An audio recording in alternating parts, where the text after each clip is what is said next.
Alrighty, we're going to go ahead and get started. As folks trickle in, I will let them in.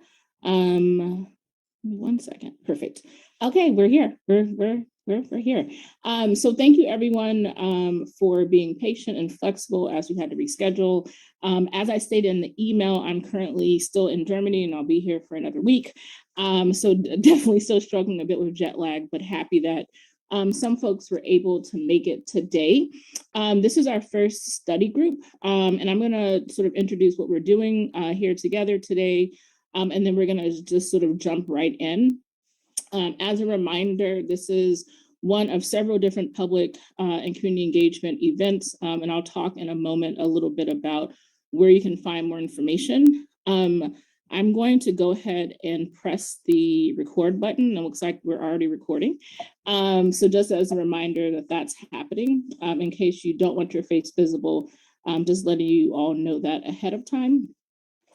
Alrighty, let's go ahead and get into it. So our agenda today is to do an overview of our norms, because this is an open conversation, wanting to make sure that we're all on the same page around discussion norms. I also wanted to introduce the objectives for today, a reminder for public engagement events, an introduction to Abolitionist Place, and an introduction to the In Pursuit of Freedom project, the public history project itself.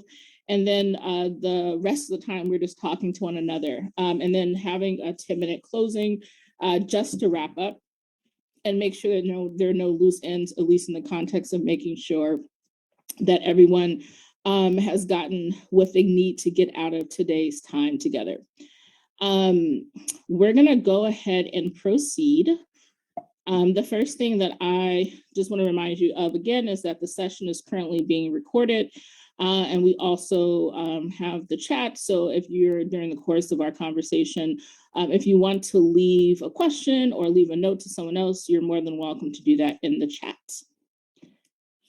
Some norms and reminders. Be mindful of your airtime. If you've already asked a question or spoken, make space for others to join. We all are really excited to share a lot of the things that we've been thinking about, but making sure that everyone has an opportunity to share.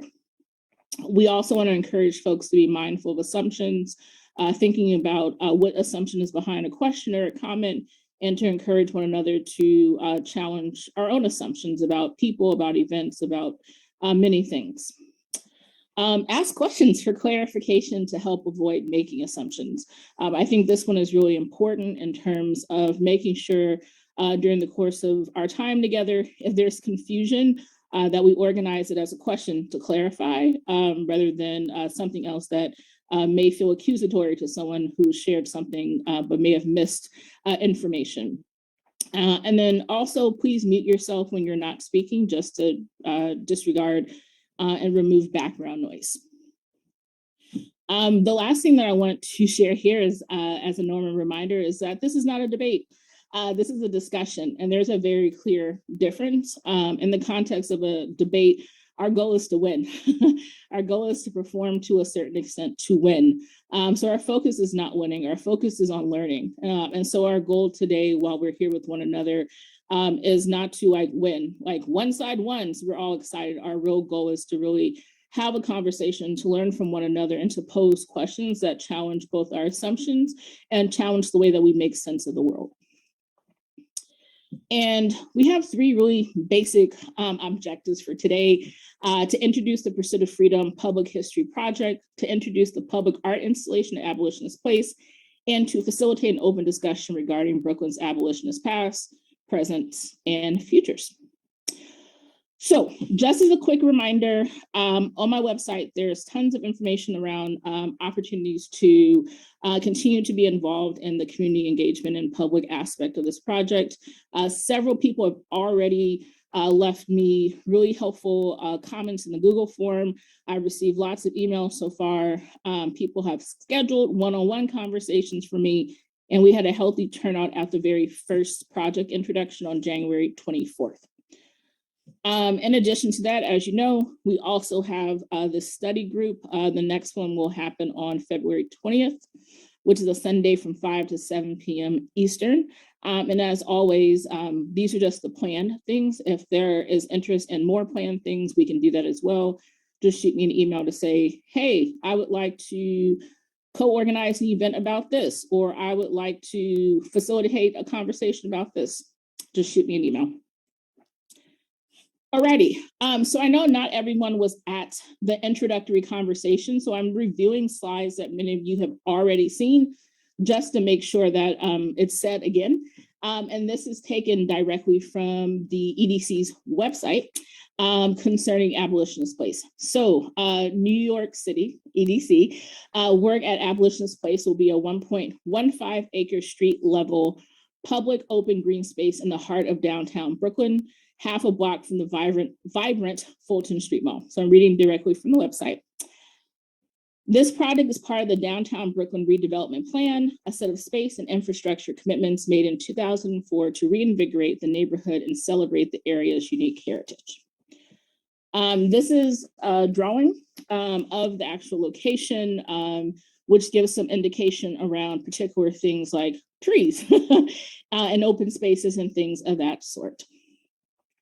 As a reminder, because this seemed to be a perpetual confusion despite my clarification, I don't make decisions around where anything is located in the park with regard to running areas, with regard to trees. If there are questions about things like that, I can't answer them because I don't make those decisions.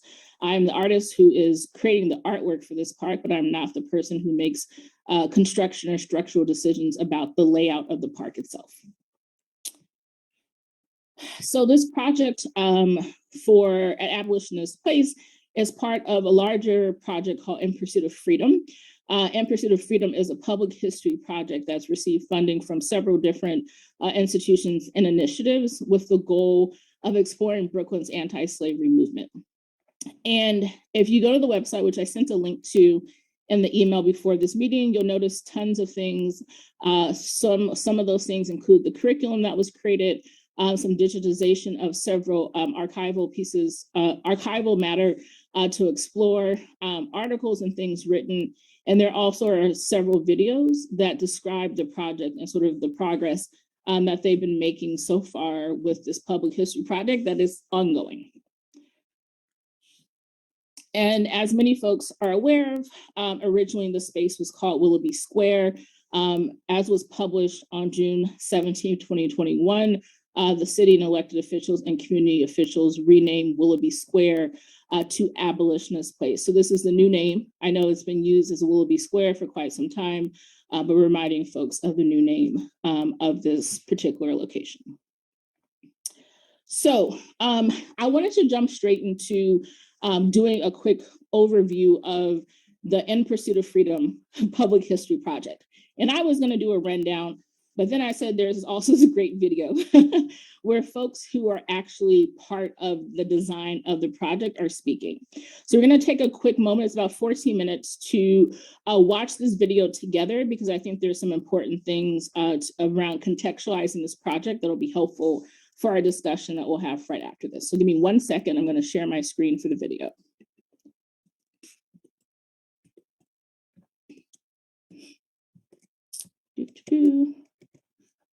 One moment.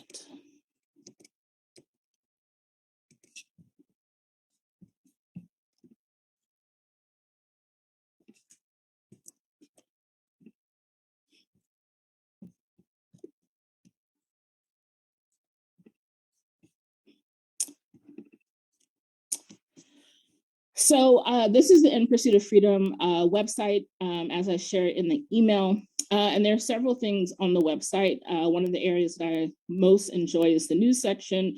While there are not a lot of recent updates, I really like the videos that contextualize the project. So we're going to watch this one with some names and faces that might be pretty familiar.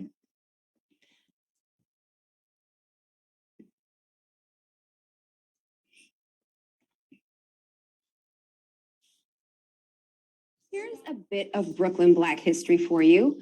According to the Brooklyn Historic Society, in the late 1700s, 30% of Brooklyn residents were slaves. New York City freed its slaves in 1827, more than 3 decades before Lincoln signed the Emancipation Proclamation in 1863. Historians say it was no small measure due to the tireless and often dangerous work of abolitionists, many of whom were concentrated right here in Brooklyn. So here to give us a history lesson about the local abolitionist movement are two guests from the Brooklyn Historical Society, Dr. Preeti Kameelah, curator of the new exhibit called Brooklyn Abolitionists in Pursuit of Freedom. Welcome to the show. Thank you. And exhibit manager, Katie Fermoyle. Thank you both for joining us. Thank you. Yeah, we're really excited to have you guys here. But first, let's start off by you telling us your specific roles with the project. Sure. So my name is Preeti Kameelah. I'm the historian and the curator for Brooklyn Abolitionists in Pursuit of Freedom. And I'm Loyal, the project manager for the In Pursuit of Freedom project and partnership. Okay. So why don't you talk about first, just set it up for everyone. What is the abolitionist movement? What did it mean to African American history in this country and to the country overall? Sure. So the abolitionist movement was really in the 1830s the coming together of white activists and Black activists. And it's the first time in this nation's history that these two sets of folks work together to kind of fight for the kind of equality that I think we take for granted today. They revolutionized what we think of as freedom. More specifically, I think the project wants to show that Brooklyn was so central to that story. It was Black activists on the ground fighting for everyday things like the right to vote, the right to own a home, the right to just human dignity. So I think Brooklyn has a huge role to play in thinking about the nation and its history and its definition of freedom. Yeah. And how is this exhibit specific to Brooklyn? What makes it unique? Well, this whole project is a unique coming together of three institutions: the Brooklyn Historical Society, the Weeksville Heritage Center, and Irondale Theater Ensemble came together in 2007 to begin to think about how we could tell this unique story. The Brooklyn abolitionist movement was quite different from the abolitionist movement in Manhattan. And the New York Historical Society several years ago told that story through two exhibitions. And as people interested in history going through those exhibits didn't see ourselves and wanted to figure out a way how we could do that. So we came together, hired Preeti to scour the archives of the Brooklyn Historical Society and around the nation, really, to find the stories of Brooklyn abolitionists, activists who helped to shape our nation's history. Excellent. That's awesome. So we've got some photos here from the exhibit. Do you want to tell us what we're looking at? Sure. We're actually looking at the website, and this is Louis Taplin. Louis Taplin was a resident of Brooklyn Heights, and he was also heavily involved in what we know today as the Underground Railroad. He was an active abolitionist in Manhattan, and he moves to Brooklyn for safety because there was an anti-abolitionist riot. And we know one enslaved person, Anne Maria Weems, actually stayed with him at his home on Pierpont Street, which is where the Brooklyn Historical Society is today, and sought refuge there before she moves on to Canada. So he's a huge figure. I would also say he funded a lot of the movement. This is Anne Maria Weems. So sorry. It's Maritza Lyons, my bad. Maritza Lyons was a young girl living in Manhattan during the draft riot. She's 15 years old, and she's one of scores of people who are basically pushed out of Manhattan by the mobs. She escapes the terror of the streets, thankfully, and she makes her way through Brooklyn. So Brooklyn really becomes a place of safety and refuge. And she will go up and live elsewhere in the country, but she will come back to Brooklyn. And by the end of her life, she really makes education her role, her mode of activism, and contributes a fair bit to Brooklyn. So that is Maritza Lyons, a very young Maritza Lyons. Wow. That's a beautiful photograph. It is. Indeed. Let's look at one more. David Ruggles, he was a Manhattan-based abolitionist, but I think we want to complicate the notion that after 1827, Brooklyn and Manhattan were somehow more liberal or free. David Ruggles noticed that the legacy of slavery still existed in huge parts of Manhattan and Brooklyn. And so he actually bursts into various people's homes in Brooklyn, kind of practical abolitionism, and frees enslaved people. Wow. Really? Yeah. Excellent. That's amazing. Good work. That's amazing. That takes a lot of courage and boldness. Yeah, Like knock, knock, definitely. knock. Okay. Yeah, no, absolutely. He's an original superhero. amazing. Yeah. So for those people who don't know about the draft riots, I mean, it's a huge part of It New is. York City history. But anyone want to elaborate on the draft riots? So the draft riots occurred in the summer of 1863 when a draft was was enacted. But people could get out of the draft, being drafted into the Union Army by paying $300. And so many of the people who, white, Irish, ethnic folks who were living in Manhattan who didn't have the money to pay to get out of the draft became really angry. And instead of taking it out on the government, they took it out on the African-American people in Manhattan at the time. And it was one of the bloodiest riots in our nation's history, lynching and pulling children out of orphanages. And so people like Maritcha Lyons and her family and other Black families left Manhattan, came to Brooklyn to find refuge and safety. Right. Sure. And kind of forced out. I would imagine it wasn't like an easy thing. But now you guys have a lot of information. What was the research and the process of procuring all of this information? Sure, it was as it took several years. I I joined the project in 2010, and it was really Kate and Jennifer Scott, who was then the director of research at Weeksville. They had done a number of research leads, so it really wasn't built out of a vacuum.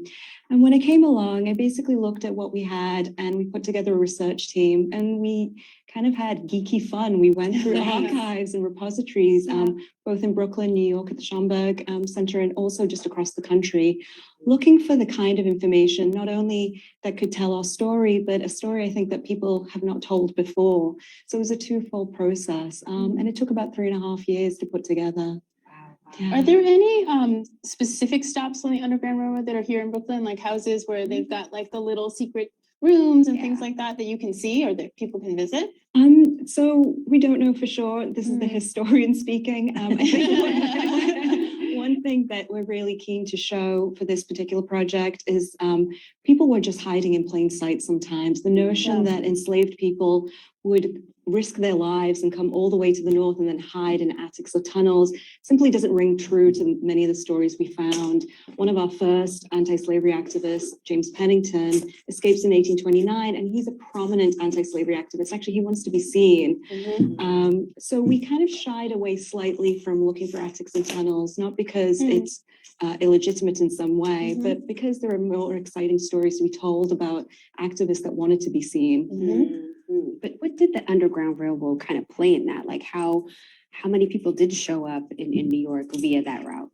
That's a great question. We don't have the numbers for it. Yeah, the research just doesn't support it because it was secret. Right. So nobody wanted to check in. Exactly. Yeah. Excellent. So how long is the exhibit going on? How do people find out more information about it? The exhibit will be up until 2018. And we also have, so the core of the exhibit will be up until 2018. And then there is another section of the exhibition where we'll explore the legacy of these stories over time. We currently have the Brooklyn Historical Society's copy of the Emancipation Proclamation up and exploring its role in this story. But we will also explore more contemporary civil rights stories, things from our collection that explore freedom and the notion of freedom. Okay. It's really interesting. I mean, it's amazing stuff. And how were women involved in the abolitionist movement? We've talked a lot about, what men were doing and stuff, but with their female abolitionists here in Brooklyn. Absolutely, female abolitionists. And part of I think the joy of this project was, as a historian, we rely on archives, but of course the archives don't always support stories of women of color especially. So we call it the kind of silence of archives. But we know Anne Maria Weems, she was enslaved in Maryland, and she runs up via various abolitionist networks to Brooklyn. And she's an activist in herself. She literally runs to freedom.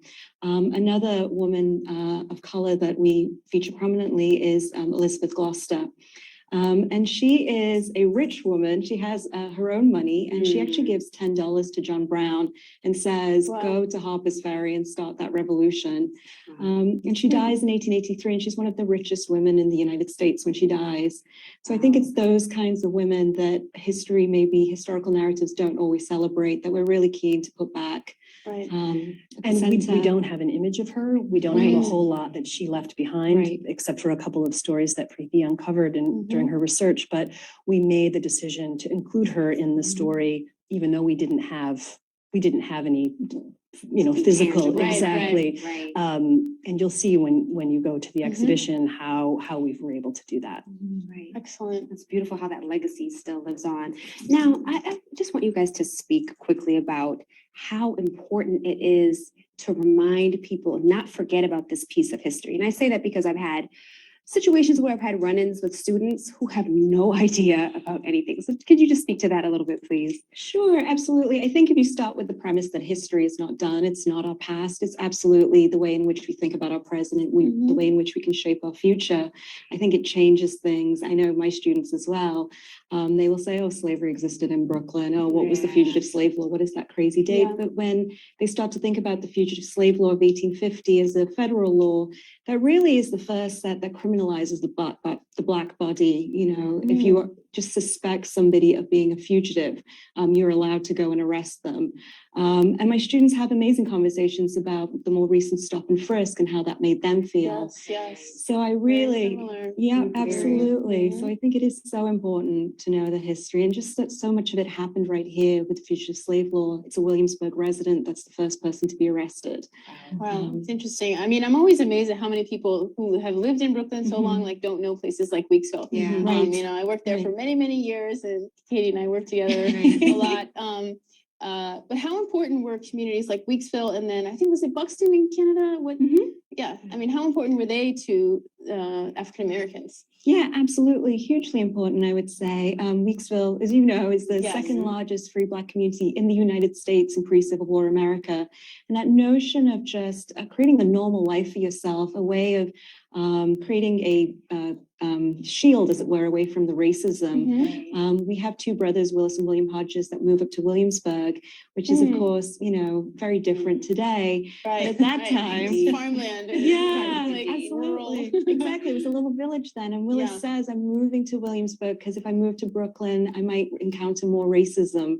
Wow. So it's the notion of grabbing that land and really shaping it to your politics and to your vision of what equality looks like. I think, yeah, absolutely. These free Black communities were huge.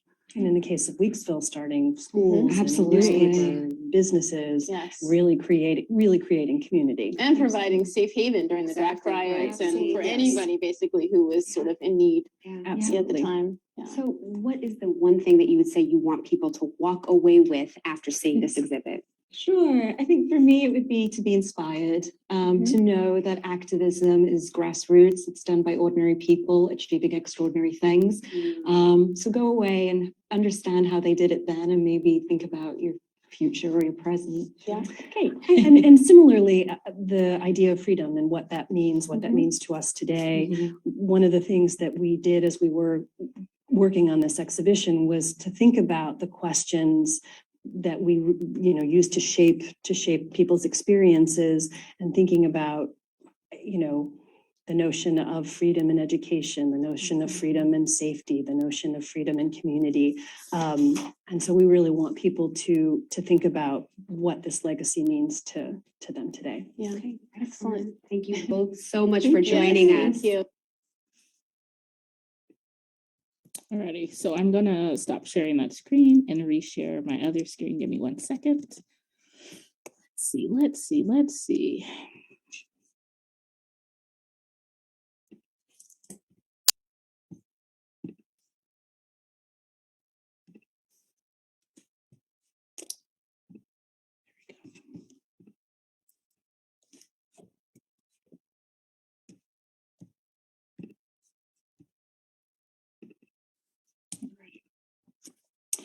So I want to make sure that we have more than enough time to chat. So I'm going to say a few more things and then it's open discussion.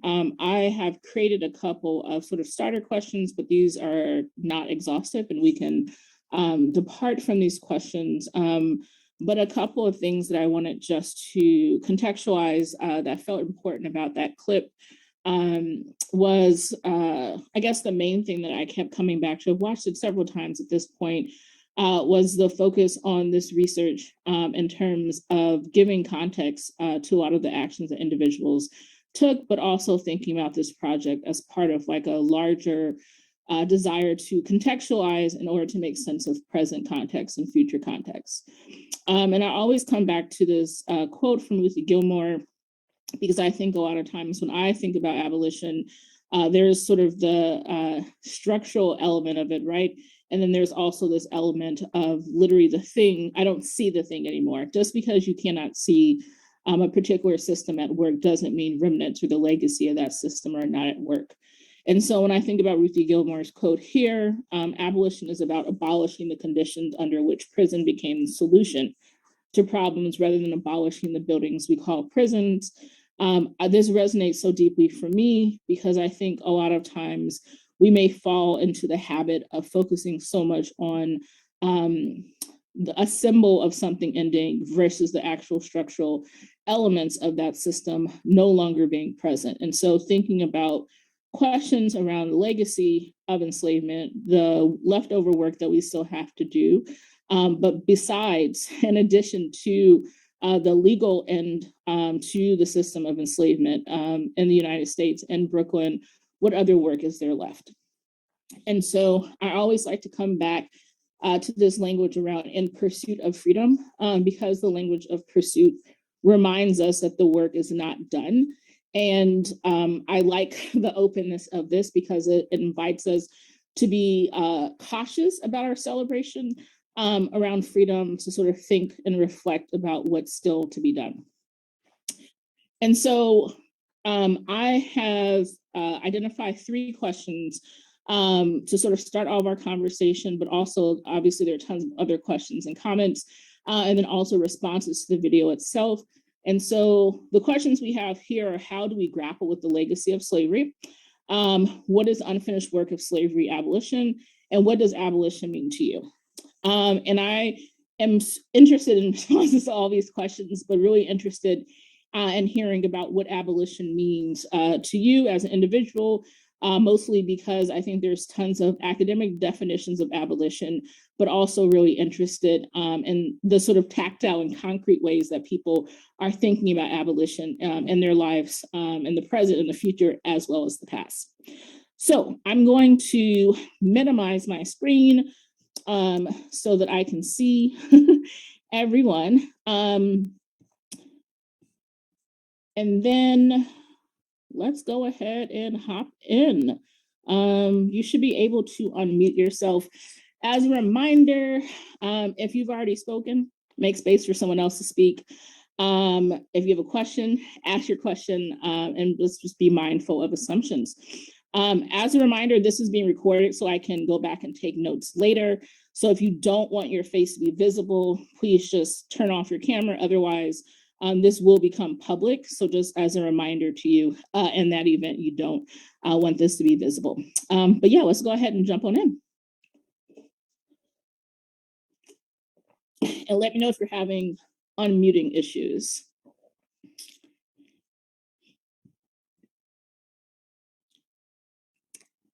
Hi, everyone. I'm Cameron. Currently, I am a master's student at NYU working on a thesis project dealing with police abolition and what would police abolition look like specifically in New York City. Mm-hmm. So I'm really interested in what thoughts are on kind of that speculative future of what that would look like, because as you mentioned earlier in your discussion, a lot of some abolitionist conversations kind of just focus on the symbols instead of the systems that uphold the symbols. So what parts of our society are causing the quote unquote need for systems like police and prisons, and what would society look like if we completely rid ourselves of those beliefs or practices that we're holding on to? I'm really interested to hear. And Cameron, that's a question for the whole group, right? Yeah. I mean, okay. Anyone can totally jump in on that. I was just making sure. Thank you so much for starting us off. No problem.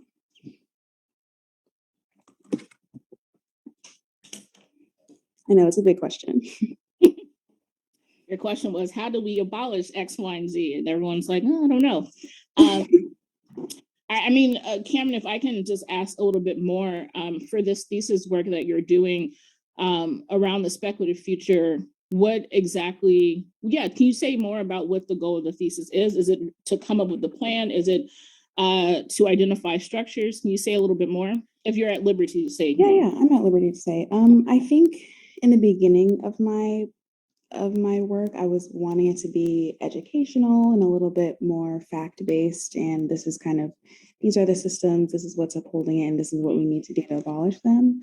But now I'm kind of realizing that that's kind of jumping into the conversation a little bit too soon. I think there's still a lot of work to be done in terms of allowing people to have like different entryways into conversations about abolition. And I think now one of the ways that I'm interested in exploring that is through kind of like speculative design or speculative futuristic work, where I'm kind of allowing people to visualize what society might look like without police, because it's impossible right now, right? Like they're everywhere, especially in New York.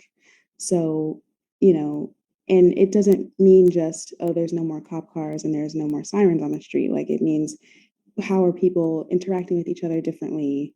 How can people expect that their community is going to be there for them? And what do those things look like when you walk out of your apartment, right? So I'm really interested in what kind of are the ways that we're unconsciously kind of creating this system, like in our day-to-day lives, that we don't really think about.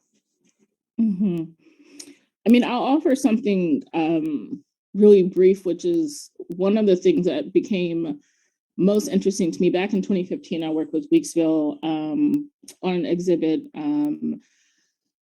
about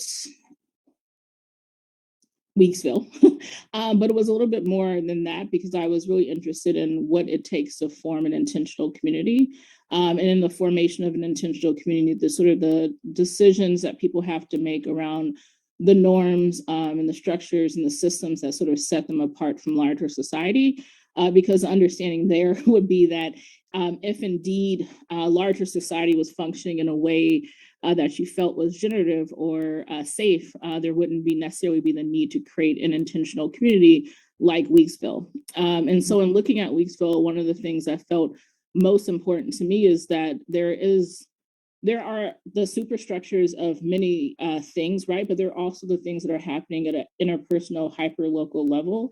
And so I think that for me, in terms of like breaking this down into bite sizes that are a little bit easier to digest, I really like the stories around small intentional communities, because I think they give us some context around what it means to build it at a smaller scale, but also sort of the structures and the difficulties of advancing or sort of scaling up. There's a really great book called Black Utopia, which is a book that was written about a range of intentional Black communities in North America, so including Canada. And it's a text that I happen to get my hands on, I think it's like a second edition of the book. And it's really exciting to sort of think about the ways these communities were formed. And so it's not the same as like prison abolition, but I think that what it does provide is some type of language or understanding around what a social contract looks like, what it means to agree to live under certain values, which I think is really hard to think about when you're trying to think about something global or even statewide when you have that many people. But yeah, that's sort of like where my brain is now, but I'm really curious to hear from other folks about these questions that you're posing around speculative design, but also around possibly how we are able to use examples from the past in order to inform what we're currently thinking about, what we're currently working towards.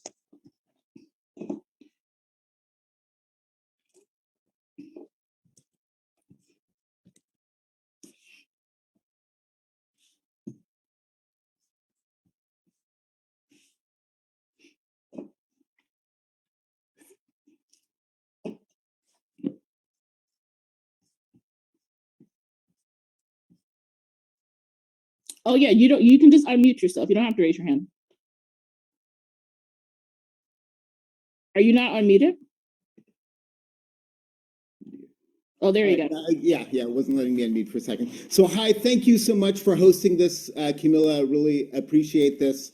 You know, there was this great discussion the other day by Haymarket I just want to throw this in the chat because it was also like you said, it was also looking for a lot of inspirations of other groups, and it was just nice how it was just like very positive, and here are these it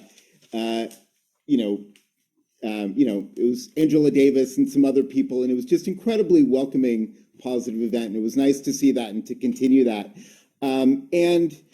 For me, I think one of my great inspirations is really Mama Joy, who, I mean, she did a lot to kind of do this intentional communities.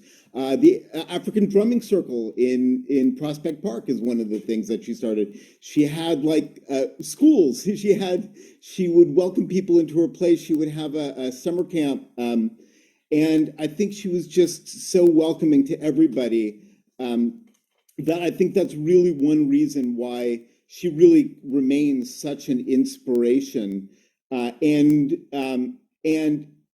think it really transformed me, to see this kind of welcoming, opening thing. I mean, she was a woman who would, no matter who you were welcome into her place, though, she had a lot to say. And I think what it pointed out too, one thing I've learned through this is that, it's really important to remember, for me, I think it's an important message to understand that New York City, including Brooklyn, was the financial capital of the slave trade. I mean, all of this is where their banks were.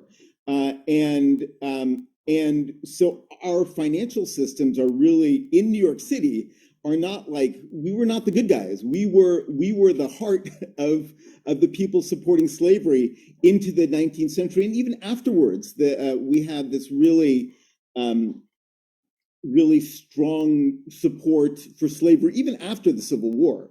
I don't think, I think that's something really important to challenge New Yorkers to this assumption that we're on the good side. So, but revealing in her fight to save her home, it changed. She really did a lot to change everything. The whole idea of In Pursuit of Freedom was because Mama Joy won that fight. She fought New York City. New York City wanted to confiscate her home, and she fought New York City and won. And it was after that's when New York City under the Bloomberg administration funded In Pursuit of Freedom. So really kind of implicit in all this discussion is really her activism, because it wouldn't have happened without her. They were going to build Willoughby Square Park and not look back. But she changed the narrative, and because of her, we have Preeti, and I think really unveiled a lot. But it was there. It was always there. It just took a lot of work to uncover it, and there's still, I think, so much more to uncover. So, thank you for sharing, Rolla. I really appreciate that. Where are other folks? Where are other folks? And Rolla, if you can drop some links around Mama Joy into the chat for folks who may not know about her, that would be great, so that they can take some time to learn more about her work and her legacy and what she's contributed to a lot of this work being possible. Are there other folks who are interested? I know you do. I've gotten a couple of your emails. Thank you. Are there other folks who are thinking about things in relation to this legacy, in relation to folks who have been involved? Where are we? Thank you so much again, Cameron, for getting us started, and thank you, Raul, for giving us even more historical context that precedes the In Pursuit of Freedom project itself.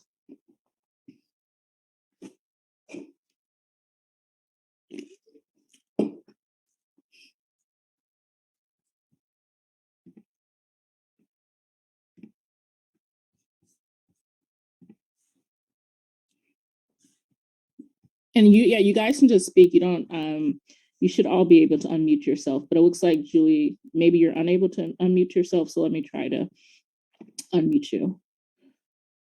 Thank you. No problem. I was just, when Cameron was talking, I thought about the police. My mind went back to the slave patrollers who would just scoop up any enslaved person, they had a pass, they had to say who they were, where they were going, they had to show their permission slip from their owner. And I don't know anything about the history of police in other countries, but this is a terrible, terrible underpinning of our police. Thank you.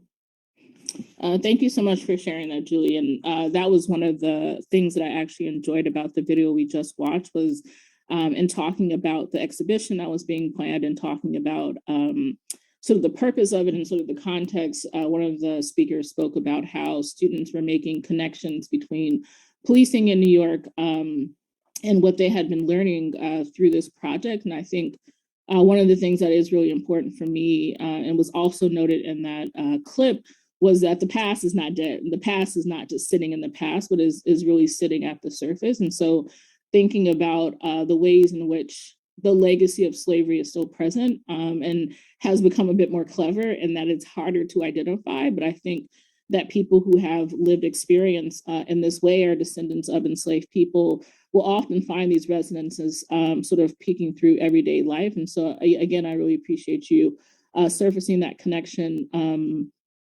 Yeah.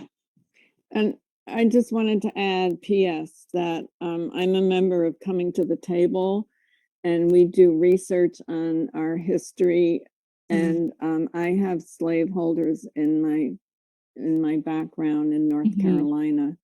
And we sit in a circle, and descendants of enslaved people and descendants of enslavers, we listen to each other's stories. Thank you for sharing, Julie. Sure. And the organization is called Coming to the Table? .org. Yeah. .org. Okay, thank you so much. I definitely want to look that up. It's yeah, thank you. And Julie, do you want to talk about the Hopper Gibbons house as well? I think that's another amazing story. Well, I don't know if she wants to hear it all now. Maybe after Sarah talks. Thank you. Hi, I'm sorry. I turned my camera off because I'm actually eating lunch, and that's not going to be pretty on a public video. But I have no particular expertise in Brooklyn history or abolitionist history or future, just a sort of, an interest in both topics as a person, as a resident of the neighborhood, sort of 20 plus year resident, and also an artist. So I'm really enjoying listening to everyone's contributions, but I think so much with this discussion of police and the way that policing gets internalized by all of us, and thinking about the public and what is and isn't public, and the private, and how it seems to me that privacy, not private property, but just a kind of privacy, is so fundamental to an abolitionist sort of mindset, as I understand it. And then just thinking about, because I know the context of these discussions is your artwork for the Abolitionist Place Square, and thinking about how a lot happens with, surveillance and surveillance, but also the photographing of ourselves and both the state photographing. And I'm just picturing, sort of a site of self-monitoring, and the way in which a monument to this history, and to Cameron's point, to the future, can have a kind of, as I think art often does, to borrow Du Bois, like the double consciousness, right? There's like multiple levels on which it can work. And I'm interested in because obviously that site is a mall and condos and hotels, and it's changed so much, even in the time that I've been living in Brooklyn, and in my lifetime. And so anyway, I'm thinking about how an artwork that interacts with these topics, both looking towards the past, towards the future, has multiple layers of understanding or of texts. And so I'm really interested in a way that enacts and represents a kind of abolition as I understand it. Yeah, thank you so much for that. Because I think it's making me think a little bit, not a little bit, but a lot about literally how people are moving through that particular space and what moving through that space can feel like or should feel like, or the possibilities of that. And I also agree trying to think about something that does operate on multiple levels, and not as a operate on multiple levels for different levels of understanding, but operating on different levels as a reminder of the complexity of the history, but also the complexity of the future. Because I think one of the things that I've been grappling with this project is, on one hand, wanting to speak so much about what work has already been done, while also feeling deeply overwhelmed by the amount of work that still needs to get done.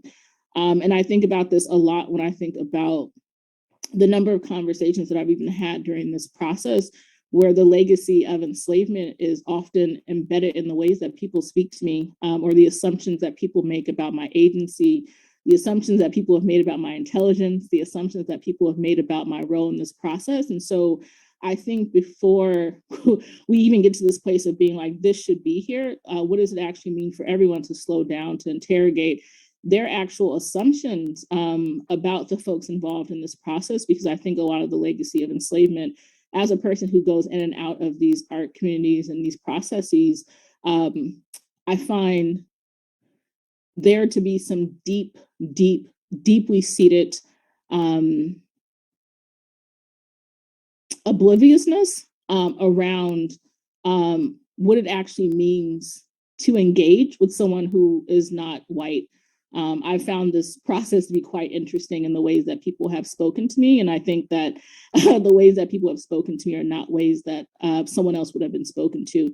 And so I do believe this is one of the legacies of enslavement, these assumptions that are made about Black people, these assumptions that are made about our capabilities and capacities, assumptions that are made around our agency and ability to make decisions. And so I think for me, I've been really invested in thinking through, what does it actually mean to create something that deals with the legacy of enslavement as a real thing, and not some conceptual idea, but an actual thing that people are living through every single day.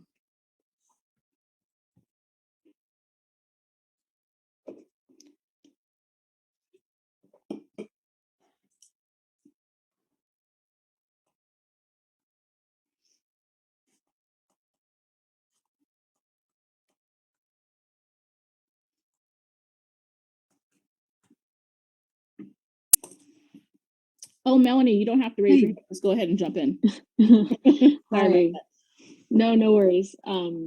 So I am interested in so many different levels of this, but I'm also interested in it as a teacher and a teacher learner, and thinking about, I teach design students, thinking about how we facilitate students to develop the mental skills to envision different kind of futures. And listening to, Cameron as a student and as a researcher pursuing this, but how we take it for granted that people can automatically just imagine different kinds of futures, but there's very complicated relationships to this, how different groups of people have been pictured in the future, how almost people have different access to imagining themselves in the future. So, how we work with students who are developing technology, and how the technologies we develop maybe perpetuate or could potentially interrupt power structures in the future. So how students, how we as teachers, how we see ourselves involved in these systems.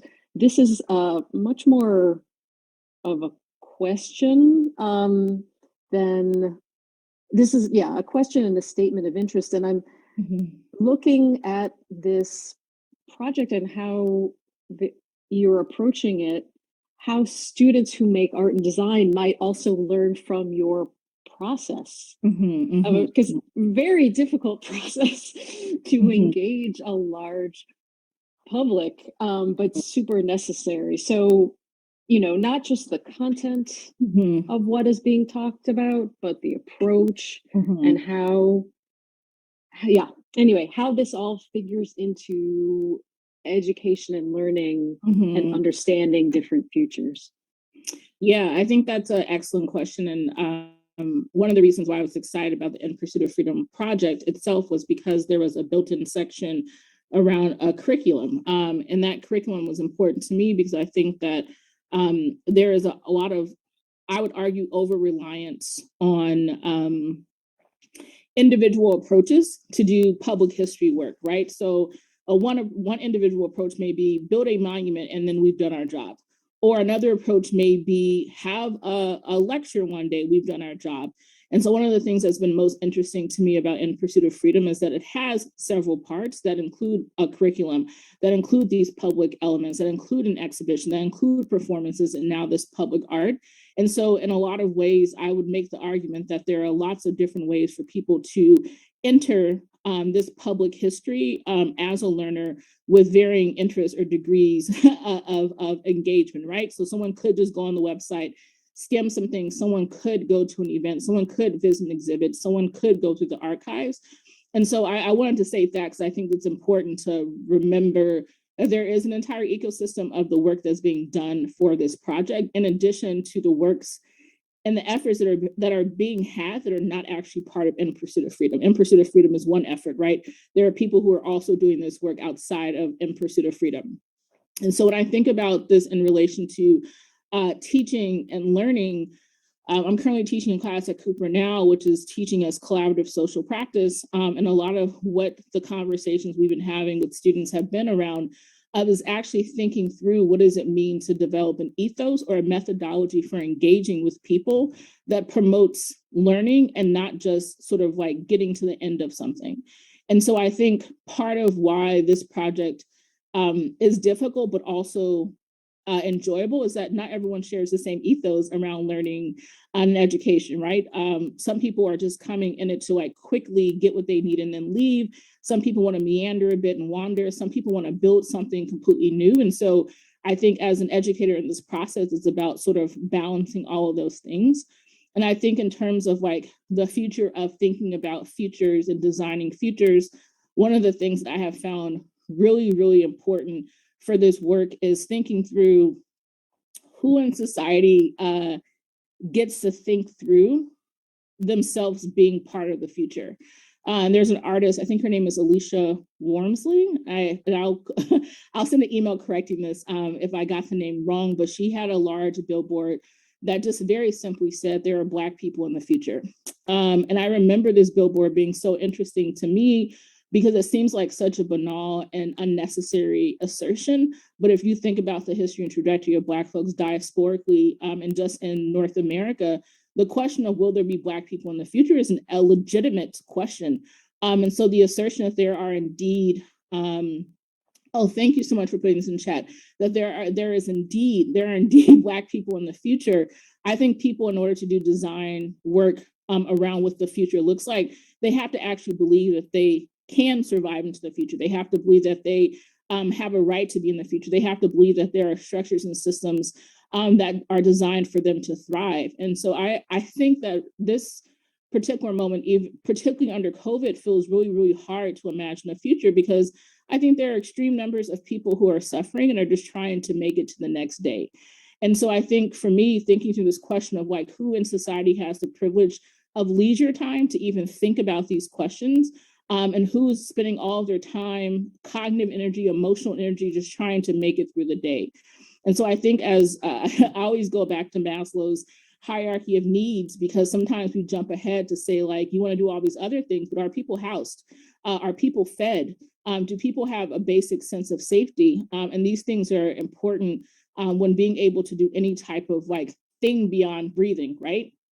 And so as a high school teacher, having spent time teaching in Brooklyn and in California, a lot of the work that I did in my schools was like, we had to make sure you were fed and housed. We can't really do a lot more if you can't concentrate because you haven't eaten, if you're too worried about where you'll sleep at night. And so I think this is not a matter of waiting until everyone has what they need, but it's taking stock of what do people need to be able to even have the mental and emotional space to think about the future.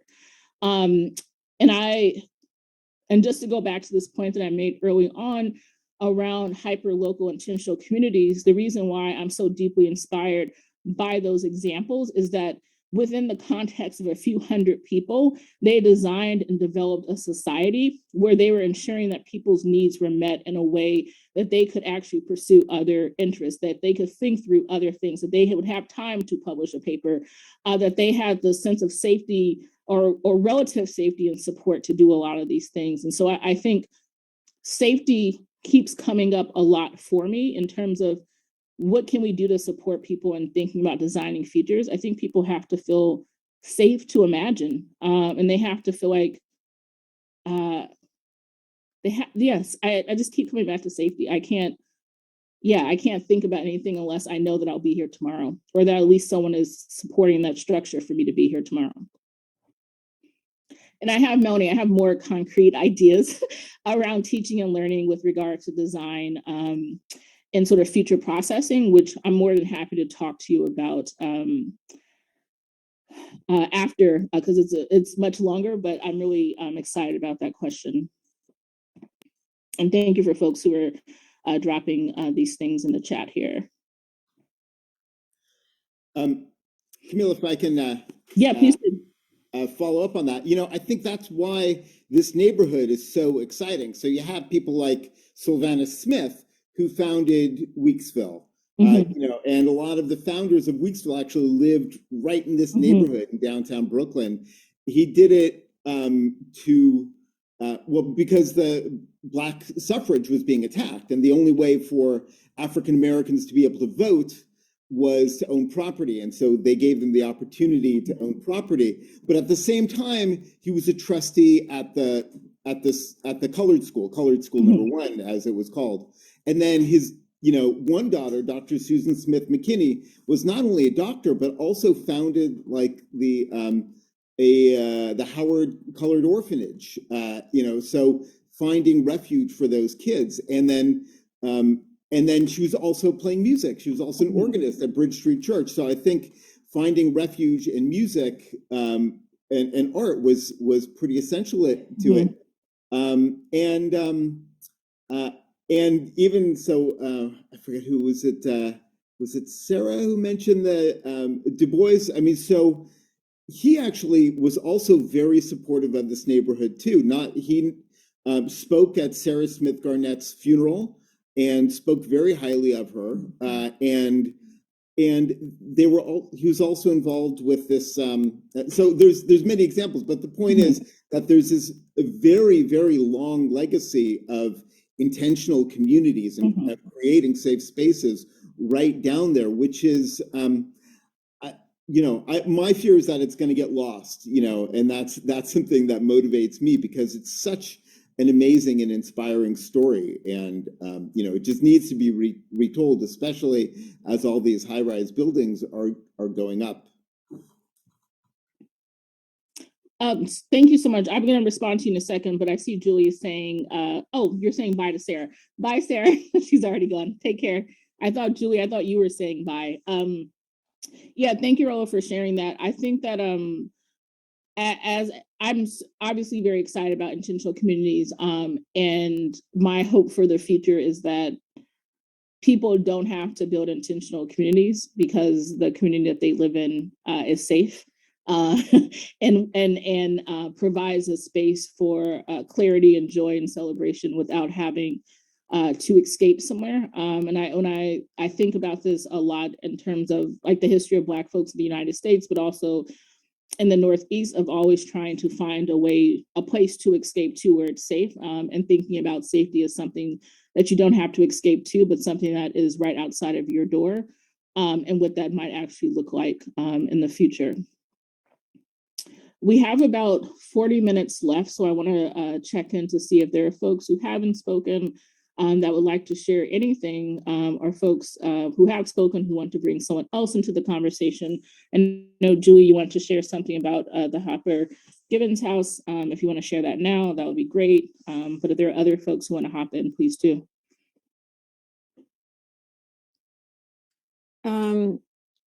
So on 29th Street, between 8th and 9th Avenue in Manhattan, there is a building that was lived in the 1850s and 60s. Mm-hmm. And they were Quaker abolitionists. Mm-hmm. And Abigail Hopper Gibbons did a lot of work, and her husband, James Gibbons, was also part of the Underground Railroad. Mm-hmm. And her father was famous in Philadelphia. Mm-hmm. He rescued many, quote unquote, he aided enslaved people who were running away for freedom. Mm-hmm. They moved there in the 1850s, and when the draft rioters came, the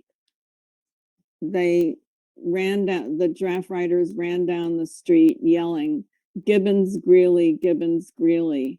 And they mistakenly thought that Greeley lived in the Gibbons house. Mm-hmm. He was the something or other of the Herald Tribune or whatever, the newspaper. I don't have the facts in front of me. And they set fire to their home. And the two daughters, the mother was away working in the US Army as a nurse down south. And the two daughters moved some of their precious books and items to their neighbors, to their aunt's house down the block. And they escaped up over their roof and all the connecting roofs. And they went to a carriage with their father's friend, Joseph Choate, who wrote about it in a book. And it took us 10 years to get it landmarked and to get the developer owner of the building secretly and illegally built an additional floor on top of the roof. And we got the Landmarks Commission to insist that he tear it down. It was involved with corruption with the buildings department, because this route that people escaped from the draft rioters over the roofs was very, very important. Mm-hmm. And the lawyer friend rescued, not the word rescued is the wrong word. He helped save his housekeeper, and it's said in the Draft Riots book by Barney Schechter. I'll put it in the chat later. And he said that the owner of the boarding house that the housekeeper lived in was lynched, and there were many people who were hiding their own servants who were Black. So that's from the point of view of a white person. Okay, that's all I have to say right now, but I can put the name of the book in the chat. There were 11 people approximately lynched and 55 others that disappeared, quote unquote, and thousands of people fled Manhattan, including Maritza Lyons and all of that. I'll be right back. Thank you. Well, I had a clarifying question, which I'll ask when I'll be right back. Okay, no worries, no worries. While Julia is away, I wanted to see if anyone wanted to respond. I had a clarifying question, but I can wait. What are other folks thinking about, or questions or comments, thoughts? You can just unmute yourself to share. No need to raise your hand. Oh, so this is the book. Devil's Own Work. Thank you. My quick clarifying question, Julie, was for the extra floor that was built above this building. What was the purpose of the extra? Was it like housing that a developer? Yeah, it was for apartments to rent out. Okay, thank you. Okay. That was my assumption, but I wanted to make sure before I went off the deep end with that. Okay.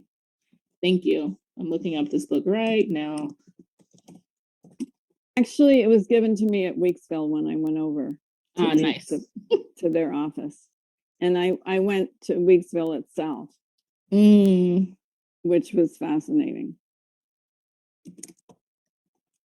who's the author of that book? When I put in Devil's Own Work, I get, never mind, found it. Arnett Schechter.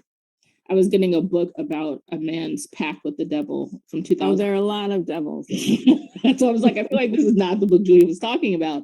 Thank you so much for this. Okay. Oh, great.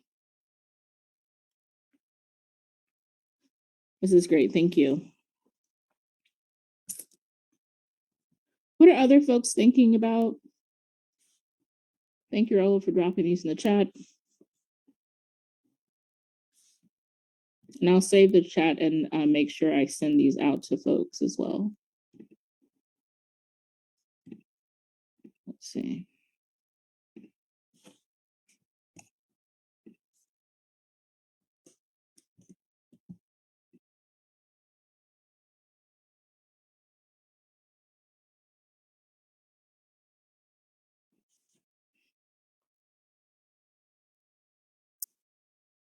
There's a comment. Thank you, Julie.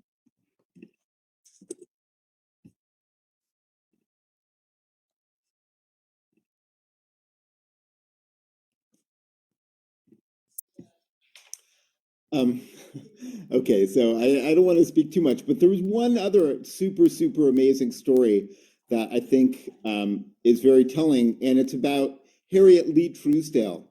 So one thing about the abolitionist movement in the 19th century is there was a lot of white supremacy involved among the abolitionists as well.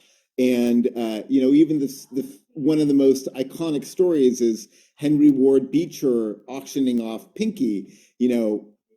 That doesn't give Pinky much agency, and the power dynamics are pretty extreme there.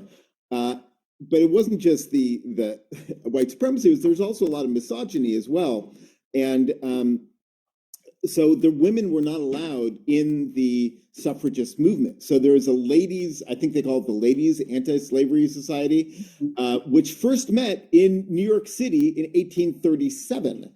So in 1838, they met in Philadelphia, which also had a lot of amazing abolitionists, but an angry white mob burnt down the hall that they were in, and it was like a brand new hall. And so these women marched out arm in arm, black and white. And Harriet Truesdale was one of the organizers, one of the secretaries of this. So, and there's some speculation that she might have gotten actually physically hurt during that. And she died, I think, 1862 or something. So, I think it's also important to kind of even look at the term abolition. And I think there's some really exciting work along that lines to expand it even bigger. So what we're doing, I think, in downtown Brooklyn is uncovering these amazing stories, but it's really part of a national reassessment of abolitionism and the civil rights movement. So there's this movement called the Colored Conventions Project, and it goes back. So the Colored Convention started around 1830, and they had all these speeches. It was very male dominated, but the Colored Conventions Project is putting agency back. What did the women do? What was how they hosted these men a lot of times, and what happened in their houses when they were the hosts and organizing things. There's so many fascinating stories about that, and it's just, I think, very exciting to see this whole new movement of reassessing. And it's also saying that this is a Black African-American conversation that wasn't just about abolition. It was about creating something independent and where and a lot of these questions that we asked today, they asked a lot back there and discussed them over decades, like it's just, I think, for me, this was like the thing that I discovered, I'm not the one who discovered it, but it entered my life this year, and like, wow, it really got me excited to think that these blocks are part of a much larger thing, and also expanding what the civil rights movement was. The civil rights movement didn't start with the NAACP. It started, this puts this whole other section for another 80 years. Yeah, I appreciate that. And I think one of things I appreciate about what you just shared is that some of the questions we're still asking today are questions that they were asking in the past as well. And it made me think of Nina Simone's Mississippi Goddamn. For folks who remember that song from 1963, she writes and performs this song in response to several murders of civil rights leaders and folks who were fighting. And she continues to sing that song for like 20 years. And if you go to YouTube and watch some of her recordings, you see that she's still singing the song well into the 80s. And so I think about this a lot, like, to what extent are there questions that we are still asking that we don't want to ask because we want that work to be done? But also, what does it mean to have that wear on your spirit for 20, 30 years? Basically singing the same song or having the same refrain around going too slow, around when is it going to happen, around what's next. And so I think there's something really interesting to me around revisiting histories or past events as a way to further contextualize the present, but also revisiting the ways that we may have romanticized things in the past. And I think there's something very particular about abolitionism in the way that is often taught as like this amazing romantic moment where people just came together and got all this stuff done, but there was deep-seated paternalism, there was deep-seated anti-Blackness, even amongst those people who were fighting for the end of enslavement. There was deep-seated notions around the need to convert people into a non-barbaric way of life. And so I think the complexity of abolitionist movements for me is like trying to find a way to celebrate, to cautiously celebrate, but also to keep an eye towards what are some of the things, particularly around gender roles within this context, around anti-Blackness and paternalism in this context, that we can learn from so that we don't repeat the same type of dynamics. And I always think to myself, like, wow, who am I in 2022 to look back on this hard work that people did so long ago, to ask questions, to critique, to push back. But then I come back and say, yes, who am I? It is actually our responsibility as people in this current time to look back, not as a way just to romanticize a particular moment, but to look back as a way to think through, like, what can be learned? Like, literally, what can we learn? What is the unfinished work? And what does it mean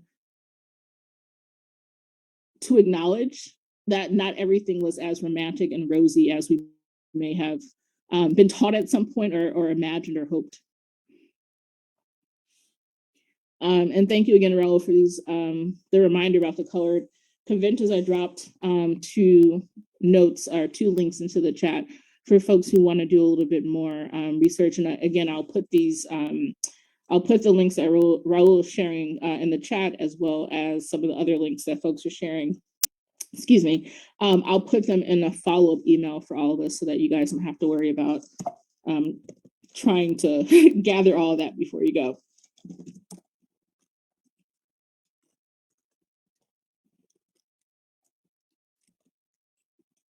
I'm wondering for folks who here are either involved in public education efforts or curriculum writing or teaching and learning in any context, if there have been things that you've heard from students or interesting things that have happened in the context of trying to share this history. I'm particularly interested in younger people, but yeah, I'd be curious to hear a little bit more about about that.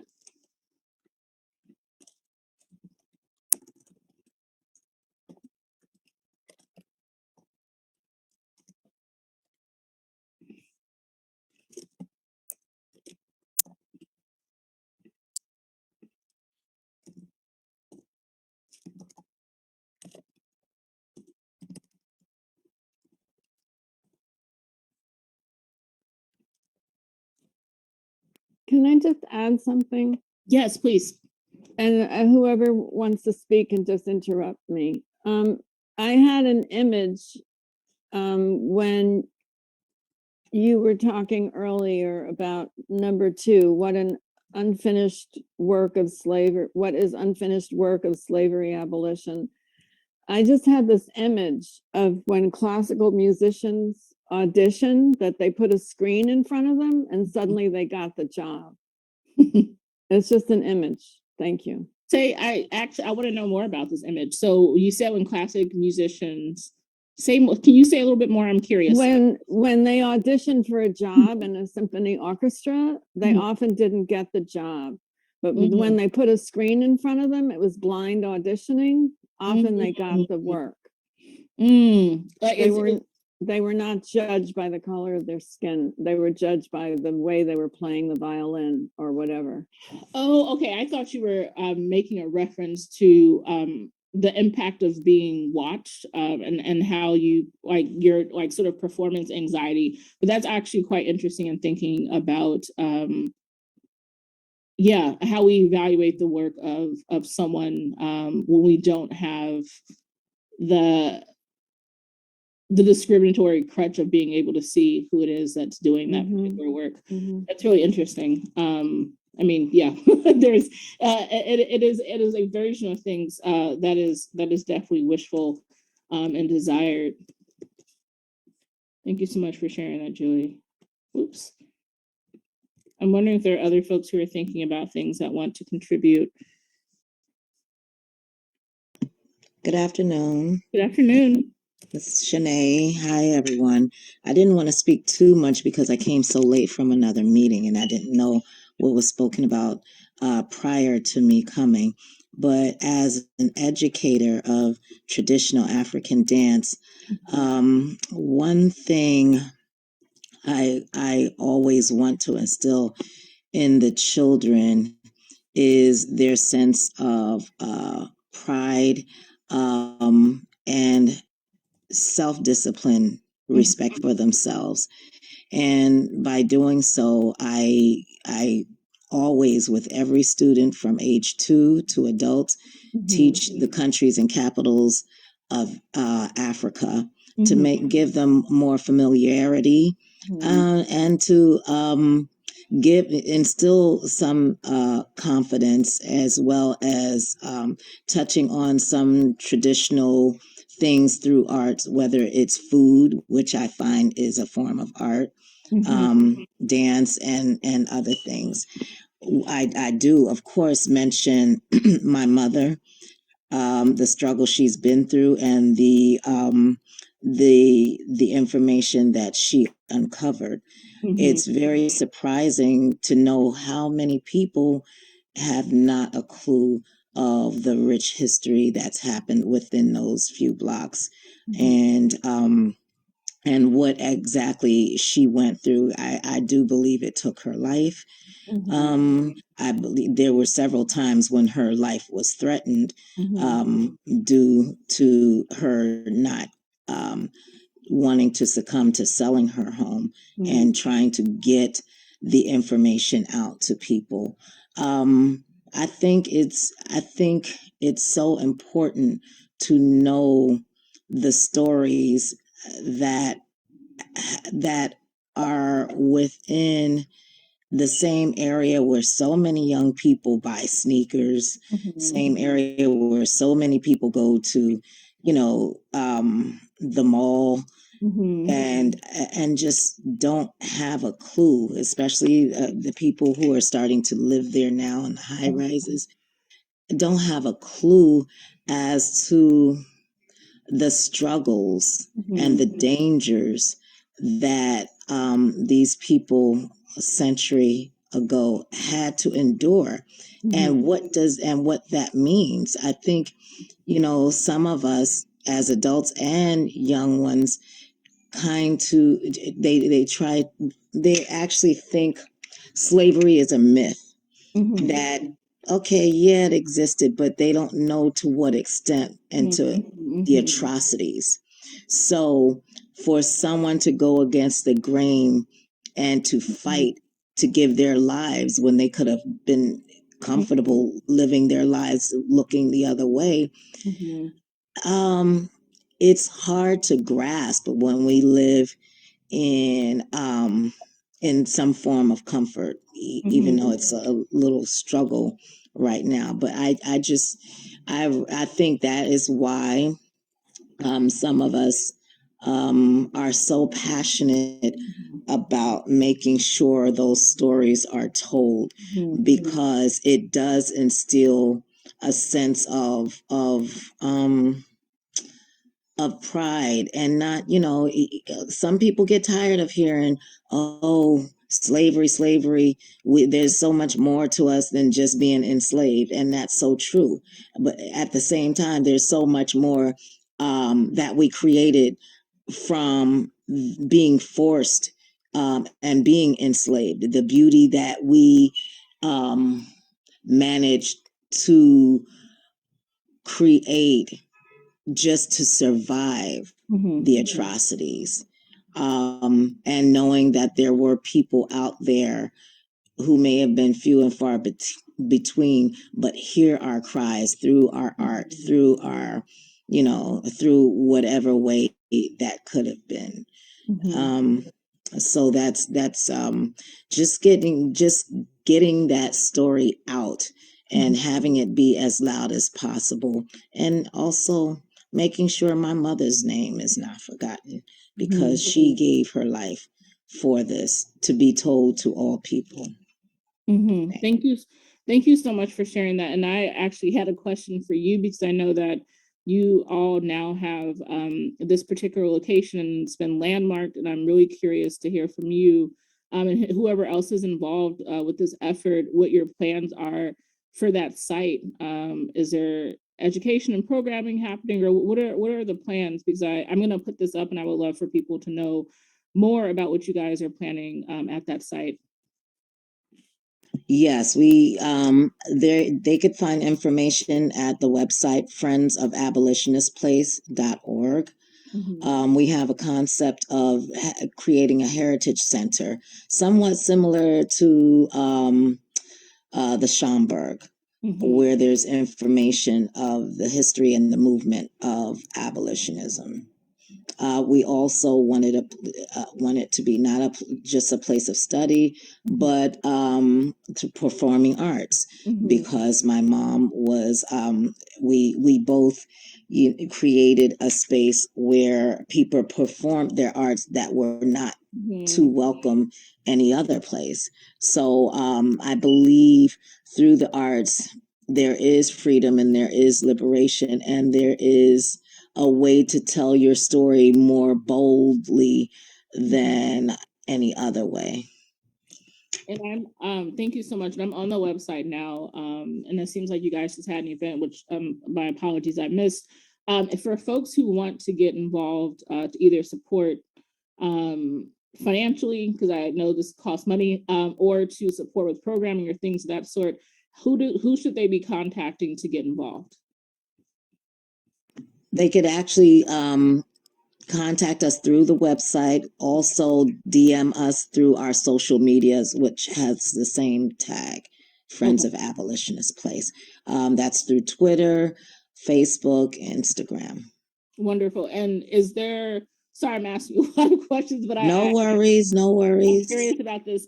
Is there an opening date? So like a point for us to look forward to in terms of when the project is launched? Because there's a new administration, we're still sitting down and going over some vital things.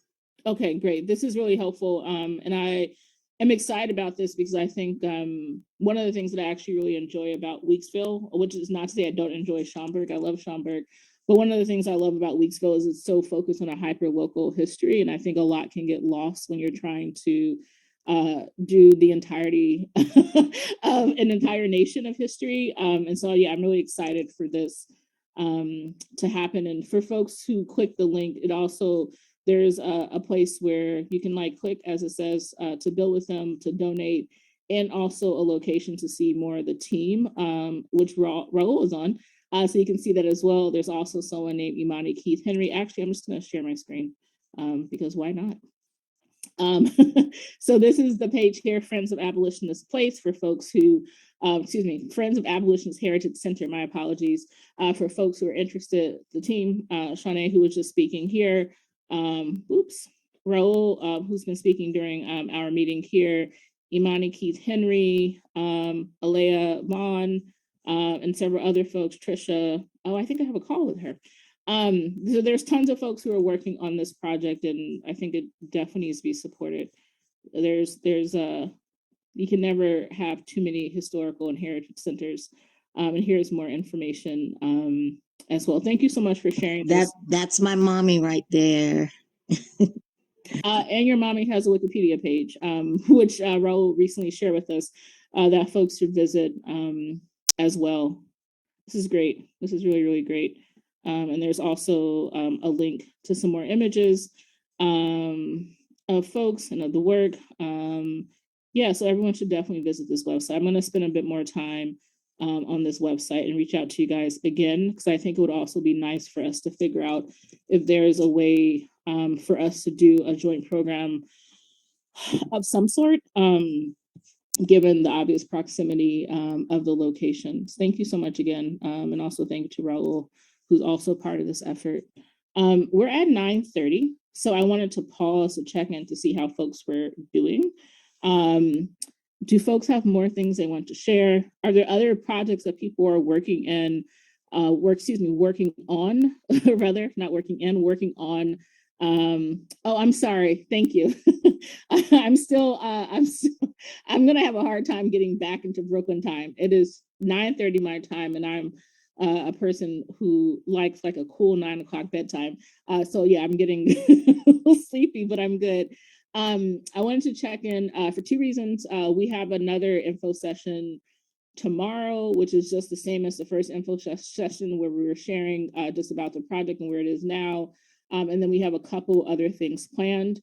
One of the things that I asked at a past meeting was, are there ways that people would like to be involved, either co-organizing, co-planning, or something else that I've missed? So I'm curious to hear from folks if there is something that you feel like, oh, we definitely need to do this, or we definitely need to have this conversation that hasn't been had yet. I would love to hear from folks.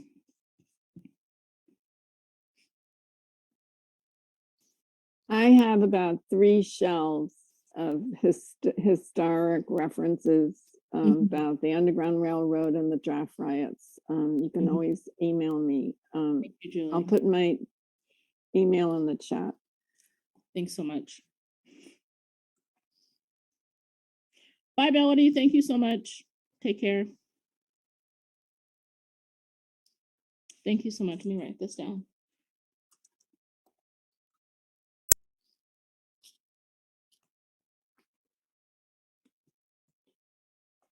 Wonderful.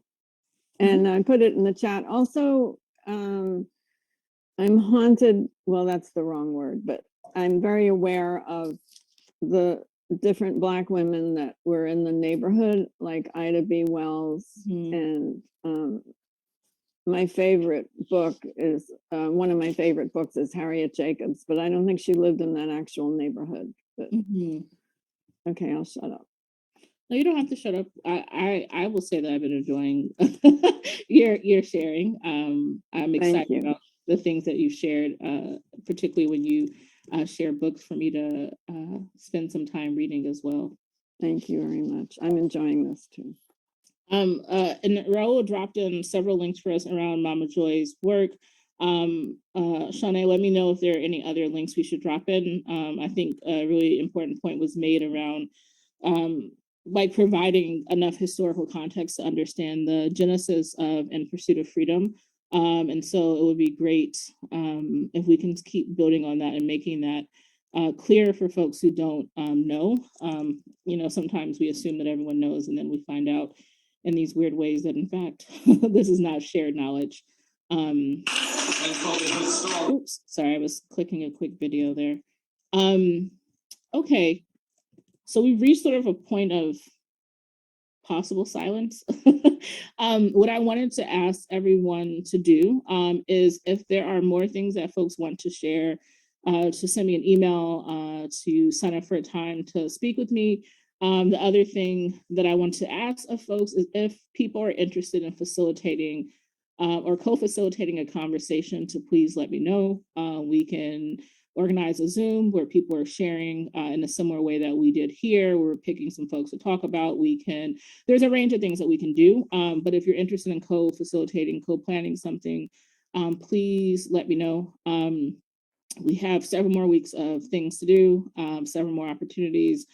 And yeah, I'm looking forward to working with all of you. Yeah. How are you feeling about this as a stopping time? Thank you. Sounds good. Okay. So I'm going to send an email now. Well, in like 20 minutes, I'm just going to collect all the links and send them out to everyone. Again, everyone knows where to reach me. So if there are questions that come up, please do let me know. And then if you want to come to the next meeting tomorrow, I'll see you there. Otherwise, I will see you in email land. All right. Take care, everyone. Have a safe rest of Sunday. And thank you, everyone, for sharing everything. You as well. Thank you. Thank you. Bye. Yeah. Recording